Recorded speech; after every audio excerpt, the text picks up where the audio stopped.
सपनों से जुड़ा हुआ है। तो दोस्तों, मेरा नाम अब्दुल अजीज। आज मैं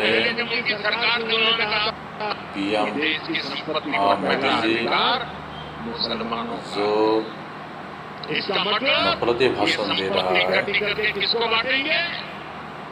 ये नफरती भाषण के ऊपर और आरएसएस का जो प्रेस कॉन्फ्रेंस है इसके ऊपर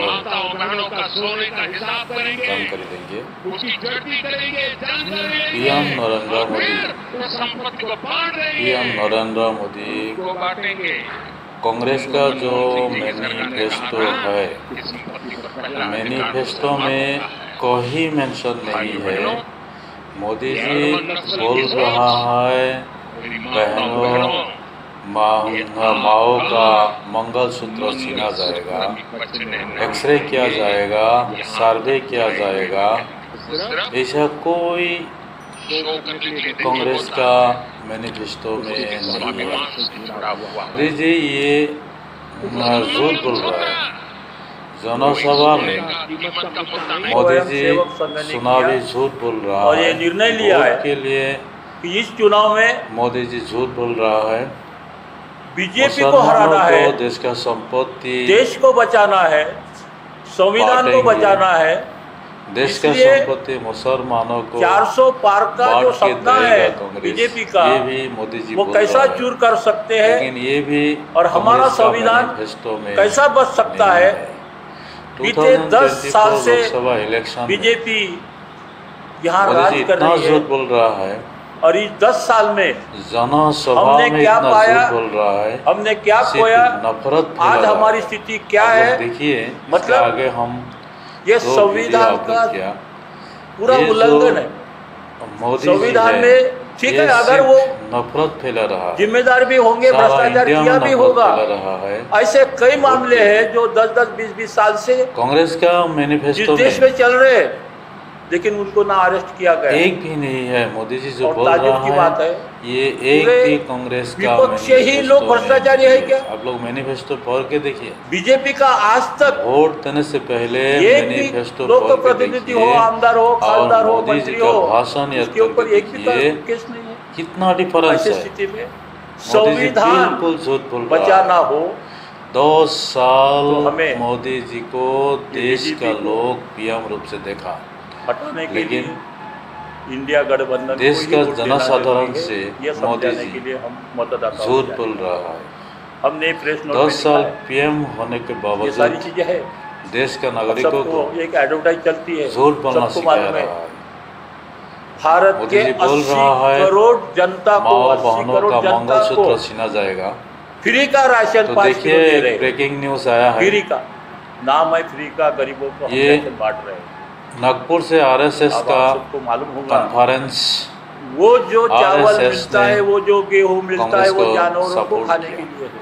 ये बहुत अच्छा बात है। शहर में आपने सुने भी होंगे, घूमकर कांग्रेस को सपोर्ट कर रहा है। वो आरएसएस का जो चावल मिलता है खुले आप लोग स्क्रीन में देखिए, आरएसएस का बेचा जा रहा है, आरएसएस को बेचा जा रहा है, कांग्रेस को सपोर्ट कर रहा है, अनाज माफिया पैदा किया है, कर रहा है। मतलब ये तो नाम है, बाहर सपोर्ट कर रहा है। गरीबों का 80 करोड़ गरीब जनता को हम मोदी जी को बांट रहे, कांग्रेस को सपोर्ट कर रहा है। लेकिन देखिए वहाँ से बड़ा ब्रेकिंग न्यूज है, फायदा नहीं मिल रहा। आरएसएस कांग्रेस को सपोर्ट कर रहा है। 20-22 किलो के भाव से बिकते हैं, आरएसएस अनाज माफिया कांग्रेस को सपोर्ट कर रहा है। आप लोग देखिए स्क्रीन में सुनिए, आरएसएस कांग्रेस को सपोर्ट कर रहा है। ये जनता को समझ में नहीं आ रहा है। कॉन्फ्रेंस आज हम ये देख रहे, आरएसएस का कॉन्फ्रेंस सुनिए, ये पोजीशन है आरएसएस का कॉन्फ्रेंस स्क्रीन में देखिए, सुनिए। आरएसएस कांग्रेस को समर्थन दे रहा है, हकदार है इसका कि संविधान में जो हमारे अधिकार है वो हमें मिलना चाहिए। और इसीलिए हमने महाविकास आघाड़ी महाराष्ट्र में दोस्तों और पूरे देश स्क्रीन में देखिए, जो इंडिया गठबंधन बना है आरएसएस उसको समर्थन देने कॉन्फ्रेंस के करके लिए हम कांग्रेस आपके को सामने आए हैं। समर्थन दे रहा और है। समर्थन बोले तो खुलेआम ये समर्थन तो है ही, लेकिन हम बहुत अच्छा ब्रेकिंग न्यूज़ है, बहुत बड़ा ब्रेकिंग न्यूज़ है। जागरूक करने वाले आरएसएस ने कॉन्फ्रेंस करके आरएसएस पॉलिटिकल कांग्रेस को नहीं है। समर्थन दे रहा है। ये एक सामाजिक और सांस्कृतिक संगठन है।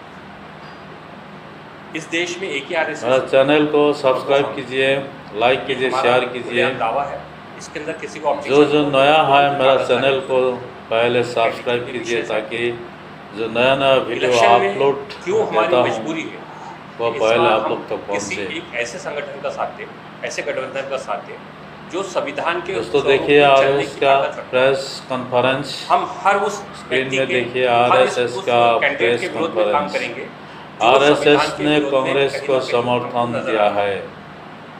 इंडिया गठबंधन आरएसएस हमारे ने लिए एक प्रेस बड़ा कॉन्फ्रेंस स्वरूप लेके करके सामने आया है। कांग्रेस इसलिए हमको को लगता है कि समर्थन बीजेपी दिया को रोकने है। के लिए इंडिया गठबंधन के साथ दोस्तों आप हमें लोग लाइक काम कीजिए, करना है। शेयर कीजिए, हमारी आरएसएस सब्सक्राइब कीजिए। तकरीबन 2.5 लाख ये आरएसएस कैडर का के साथ में इस समर्थन इंडिया में मौजूद है। कांग्रेस को देना, और ये आप हम लोगों को हमारे कैसे लगा? कैडर्स को हमने साफ आदेश दिया हुआ है कॉन्फ्रेंस कि करके हर उस आरएसएस व्यक्ति ने का हम साथ कांग्रेस को देंगे समर्थन जो दिया। कहीं ना ये कहीं बात आप उन लोगों को मनुवादी कैसे विचारधारा लगा? के विरोध में काम करने अपना की अपना क्षमता रखता है। राय कमेंट बॉक्स हमारे में लिए लिखिए कांग्रेस, दोस्तों। शिवसेना, शेयर कीजिए, राष्ट्रवादी, लाइक कीजिए। तृणमूल कांग्रेस, आप कोई मैटर नहीं करता। हमारे लिए स्क्रीन वो में मैटर करता देखिए। है जो उनकी गलत नीतियों को रोकने की ताकत रखता हो। आरएसएस ने प्रेस कॉन्फ्रेंस करके कांग्रेस को समर्थन दिया। आरएसएस बहुत बड़ा जो ब्रेकिंग कैडर न्यूज़ बेस है है दोस्तों। वो जमीनी लेवल पे काम करेगा। हम आरएसएस किसी ने भी चुनाव प्रचार सभा का कांग्रेस हिस्सा को नहीं। समर्थन दिया। हमारा समर्थन जरूर है, हम 2024 लोकसभा इलेक्शन में लेकिन चुनावी सभाओं आरएसएस ने में हम किसी पार्टी प्रेस का कॉन्फ्रेंस विशेष करके पार्टी कांग्रेस विशेष का को समर्थन प्रचार प्रसार दिया। नहीं करेंगे, क्योंकि आज की परिस्थिति जो गुरुजी ने बताया कि जिस देश में 80 करोड़ गरीब लोग रहते हो वो देश विकसित हो गया है, ऐसा माननीय प्रधानमंत्री जी स्क्रीन में टीवी पे आके देखिए, बोल रहे हैं। ये तो मेरे लिए बहुत सुनिए। सोचने वाली बात है कि प्रेस जिस आदमी का कॉन्फ्रेंस करके 80% आरएसएस शरीर ने खराब हो कांग्रेस चुका को हो समर्थन और दिया। हम उसको पहलवान मानते हैं। इसी तरह से बात हो रही है कि जो देश विकास के कांग्रेस धुआं के बहा रहा लिए है बहुत तो 80 करोड़ लोग बड़ा भूखे क्यों मर रहे हैं? खुशखबरी है। क्यों उनको चावल अनाज के लेने पड़ रहे हैं? 2024 लोकसभा इलेक्शन में यहाँ पर जो एक प्रोपेगेंडा आरएसएस ने कांग्रेस को समर्थन दिया। क्योंकि मैं मीडिया से हूँ, प्रेस मीडिया कॉन्फ्रेंस आप लोग मेरे करके मीडिया साथी आरएसएस हैं। ने कांग्रेस को मैं समर्थन किसी दिया। भी प्रकार से मीडिया के विषय में गलत बोलने मोदी जी पे का यकीन नहीं रखता। इतना मीडिया समाज नफरत का आईना है, है, बस कांग्रेस का उसको सच बोलने की, मैनिफेस्टो सच दिखाने की को आदत हो लेकर, जानी चाहिए। आज टीवी और कांग्रेस माध्यमों से के जिस तरह से मैनिफेस्टो को लेकर एक मोदी जी का जितना नफरत है, पक्ष को सत्ता में वापस लाने की विधानसभा में कोशिश मोदी हो रही जी है और उसका नतीजा कांग्रेस है के खिलाफ मैनिफेस्टो के खिलाफ झूठ झूठ बोल रहा है। सिर्फ और सिर्फ वोटरों को भ्रमित करने के लिए मुसलमानों को उन्होंने नए-नए घुसपैठियों फॉर्मूला बना लाए दिया है, और वो उस पे काम देश कर का रहे हैं। संपत्ति तो मुसलमानों को खुला समर्थन बांटने जो भी का बात संवैधानिक भी रूप बोला, से लेकिन कांग्रेस का पार्टियां काम कर रही है, मैनिफेस्टो में ये उनके एक कैंडिडेट भी को हमारा नहीं समर्थन है। होगा।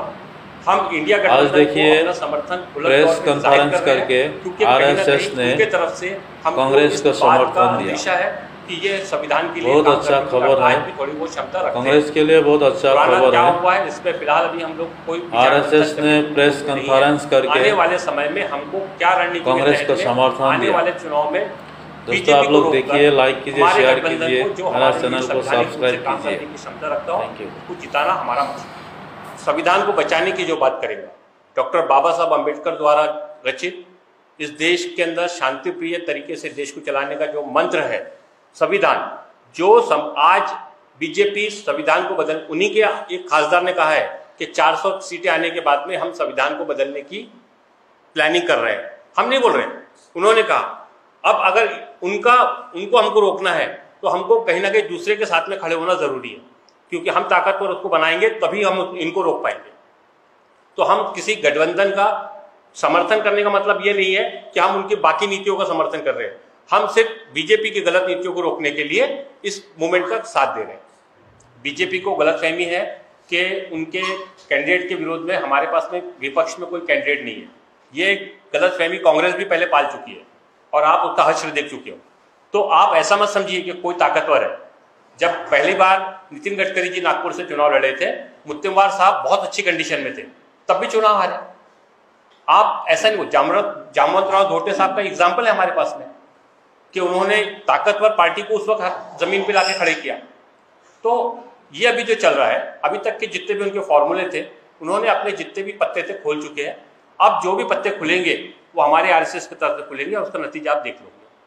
काफी सारी जगह पे जो हुआ था, पिछले बार जो हुआ था, इस बार भी काफी जगह पे होगा। होता यह है कि मिसकम्युनिकेशन का जो एक प्रचार प्रसार का जो हमारे बीच में दौर है, आप देखिए बीजेपी के पास में 35% ही वोट है, 65% आज भी उनके विरोध में है। लेकिन हो रहा कैसा है, अगर मैं आपका विरोधी, आपसे मेरा झगड़ा है, मैं चुनाव लड़ रहा हूं तो आप भी चुनाव में खड़े हो जाते हैं, हम वोट डिवाइड कर देते हैं। हमारी कोशिश है कि इस तरह की कोई भी अगर हमारी नज़र में एक्टिविटीज आती है, आरएसएस की भूमिका यही होगी कि हम कैसे उनके कैंडिडेट को बहाल करने के लिए यहाँ से एक अच्छे कैंडिडेट को चुन के हम सदन में भेज सके, जो संविधान की रक्षा की बात करे, जो इस देश में शांति की बात करे, इस देश के अंदर पत्रकारों के जो आज अधिकारों पर जो हमला हो रहा है, आज जो आम नागरिक के अधिकारों पर हमला हो रहा है, अब ना मुख्यमंत्री सुरक्षित है और ना देश का विपक्ष का अध्यक्ष सुरक्षित है।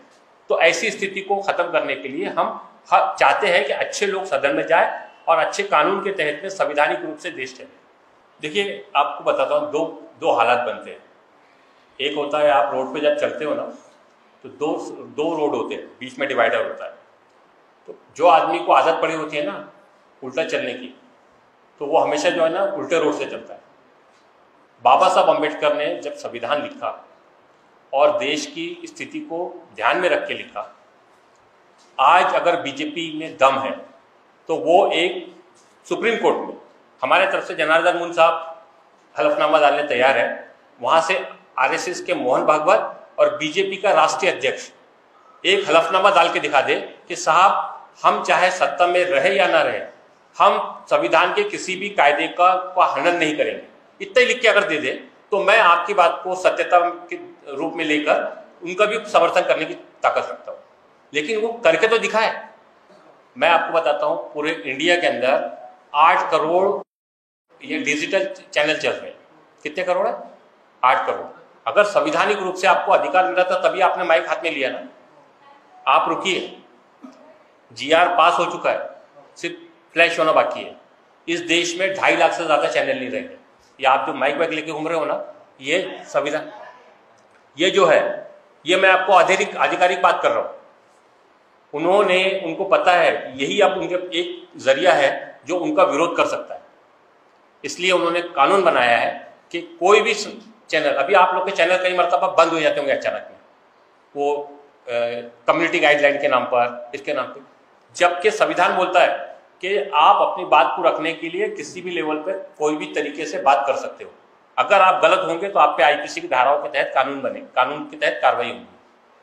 ये जो संविधान के को चलाने की बात चल रही है, संविधान बदलेगा नहीं, आप जो बोल रहे हो, ये संविधान का हनन ही हो रहा है कि आज इस देश में सीए, एनपीआर, एनआरसी लाने की बात को कानूनी तौर पे मान्यता दे दी गई।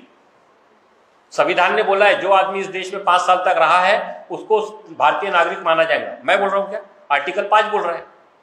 लेकिन एनआरसी का जो आप ड्राफ्ट पढ़ोगे वो खुले तौर पे बोल रहा है कि जो आदमी उनके नियम के अनुसार इस देश के अंदर कागज नहीं प्रोड्यूस कर पाएगा वो आदमी इस देश का नागरिक नहीं माना जाएगा। संविधान को धीरे धीरे बदला जा रहा है, जो हमको समझ में देर से आएगा, लेकिन जब समझ में आएगा तो शायद बहुत सारी चीजें हासिल नहीं होंगी। ऊपर का कवर संविधान के नाम का रहेगा, अंदर में कानून पूरे बदल दिए गए। और इसीलिए हम आज जो चीज जिस फिक्रमंदी के साथ में ये प्रेस कॉन्फ्रेंस ले, वरना हमको जरूरत नहीं थी। हमारे 2.5 लाख लोग काम कर रहे हैं, जो अच्छा कैंडिडेट रहता हम उसके लिए करते, लेकिन हमको खुल के आने की नौबत क्यों आ रही है? क्योंकि हमको पता है कि आज अगर हम इनको अपनी ताकत नहीं दिखाएंगे, आज मैं सबसे ज्यादा खुश इस बात से हूं कि आज प्रेस कॉन्फ्रेंस में आप तमाम मेरे साथी जब सामने बैठे हुए हैं, इसके पहले जब हमने प्रेस कॉन्फ्रेंस